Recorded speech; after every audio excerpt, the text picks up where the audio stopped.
एक goal set होना चाहिए कि मुझे करना क्या है लाइफ में। तो इसमें यही है कि डॉक्टर बनने के लिए पहले हम लोग एग्ज़ाम देते हैं, तो उसमें हमको एक स्कोर मतलब करना होता है अच्छा आगे मतलब एमबीबीएस के लिए। एक जैसे इस साल 650 से ऊपर कट ऑफ गया था, तो उसके लिए सबसे पहले तो मैं अपना जैसे बताऊं तो मैं लगभग एक दिन में 12 से 13 घंटे पढ़ाई करता था, जिसमें 7 घंटे की कोचिंग होती थी और 6 से 7 घंटे मैं खुद से पढ़ाई करता था।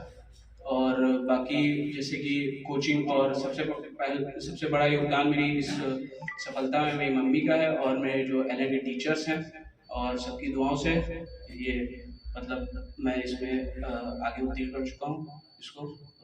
शुक्रिया। आगे का कुछ प्लान बताएं, क्या करना चाहेंगे? बेसिक स्ट्रक्चर बताओ बच्चे कैसे मतलब प्रिपेयर हो सके, कैसे करें तो तैयारी आप जैसे लोग इंटर में है हाई स्कूल में कैसे प्रिपेयर करें वो बता। तो इंटर जैसे कि अभी जो हाई स्कूल में बच्चे हैं तो वो अपनी तैयारी फर्स्ट ईयर से स्टार्ट कर सकते हैं। ऑनलाइन रिसोर्सेज भी बहुत सारे अब तो अवेलेबल हैं कि ऑनलाइन रिसोर्सेज की तरफ जा सकते हैं और अपने घर पे भी पढ़ाई करके मतलब सिलेक्शन ले सकते हैं। मतलब आप ऑनलाइन से तैयारी करिए, मेहनत करिए, 11th 12th अपना, क्योंकि इसमें सिर्फ 11th और 12th ही पूछा जाता है इसके मतलब एग्जाम में। तो आप इसके लिए ऑनलाइन अगर रिसोर्स की तरफ जाएंगे तो उसमें भी यहाँ पे बहुत अच्छे से पढ़ाया गया है। और जिसको जैसे समझ आता है कि ऑनलाइन में अगर अच्छा घर पे अच्छी पढ़ाई हो रही है तो वहाँ पे आप घर पे रह के भी पढ़ाई कर सकते हैं। और बाकी अगर आपको ये है कि ऑफलाइन मतलब करना है पढ़ाई तो वहाँ भी कर सकते हैं, कोई वो नहीं। और बाकी जैसे अगर मैं तैयारी का बताऊँ तो इसमें 11th 12th पूरा पूछा जाता है कोर्स। और बायो इसमें 360 मार्क्स का होता है, 180 मार्क्स का केमिस्ट्री और 180 मार्क्स का फिजिक्स होता है।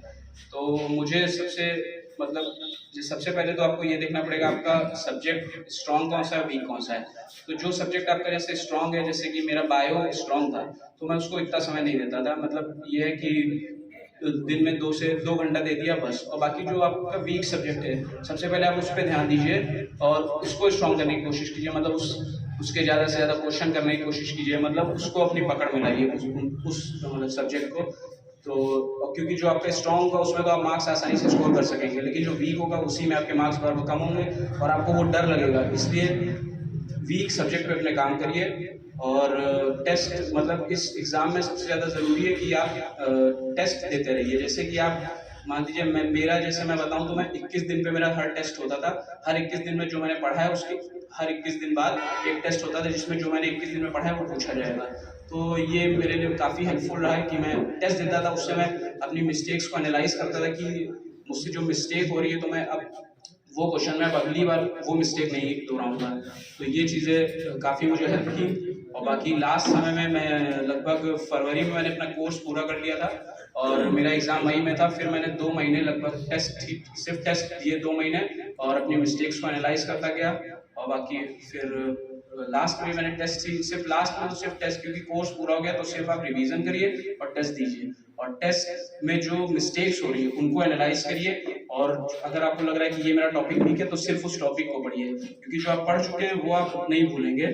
मतलब उसको सिर्फ रिवाइज कर लीजिए, बाकी उसको बार बार पढ़ने की जरूरत नहीं है, उसमें टाइम वेस्ट होगा। तो जो आपका वीक है उस पर पहले ध्यान दीजिए।